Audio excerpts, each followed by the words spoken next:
और देखते ही देखते वो गायब हो गया। और देखते ही देखते हम करीब आ गए। बारिश शुरू होते ही सड़कें पल भर में पानी से भर गई। उसने अपना होमवर्क पल भर में कर लिया। अच्छी खबर सुनकर उसका मूड पल भर में बदल गया। तो दोस्तों, यही आज का टॉपिक। आज हम सीखेंगे कि इस तरह के वाक्यों को इंग्लिश में कैसे बनाते हैं। तो दोस्तों, यहाँ पे हम जानेंगे इन नो टाइम का यूज़। इन नो टाइम का मतलब होता है या तो देखते ही देखते या पल भर में। तो चलिए इसे कुछ एग्जाम्पल्स के माध्यम से समझने की कोशिश करते हैं। इन नो टाइम के एग्जाम्पल बताने से पहले मैं आपको एक बात क्लियर कर दूं। इन नो टाइम के साथ हमेशा पास्ट टेंस का यूज़ किया जाता है और पास्ट टेंस में भी सबसे ज़्यादा पास्ट इंडेफिनिट का यूज़ किया जाता है या फिर वज वर वाले सेंटेंस का। तो चलिए देखते हैं अब इसके कुछ एग्जाम्पल्स। उसने अपना होमवर्क पल भर में ख़त्म कर लिया। अब देखिए, इसमें पास्ट इंडेफिनिट का यूज़ हुआ है। ही फिनिश्ड हिज होमवर्क, यानी कि उसने अपना होमवर्क ख़त्म कर लिया। इन नो टाइम, यानी पल भर में। या हम ऐसे भी कह सकते हैं कि उसने अपना होमवर्क देखते ही देखते ख़त्म कर लिया।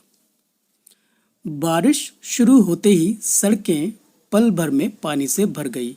अब देखिए, the streets filled up with water. इसका मतलब स्ट्रीट्स मतलब गलियां या सड़कें। सड़कें फिल्ड अप भर गई विद वाटर पानी से। इन नो टाइम पल भर में।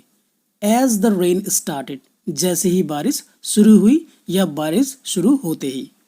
तो पूरा सेंटेंस हो गया, the streets filled up with water in no time as the rain started.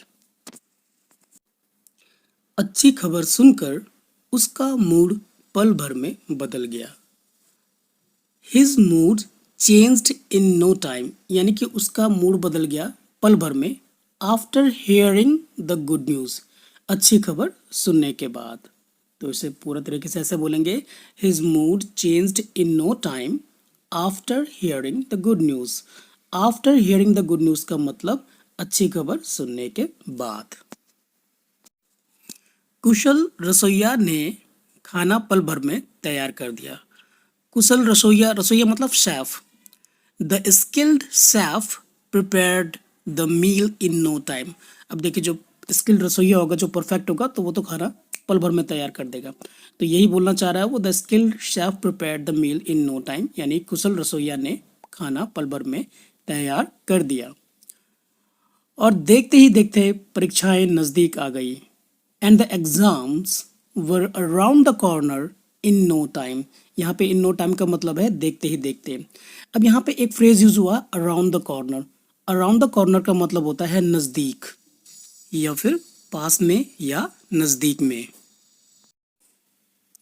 और देखते ही देखते शाम हो गई। And it was evening in no time. और देखते ही देखते वो गायब हो गया।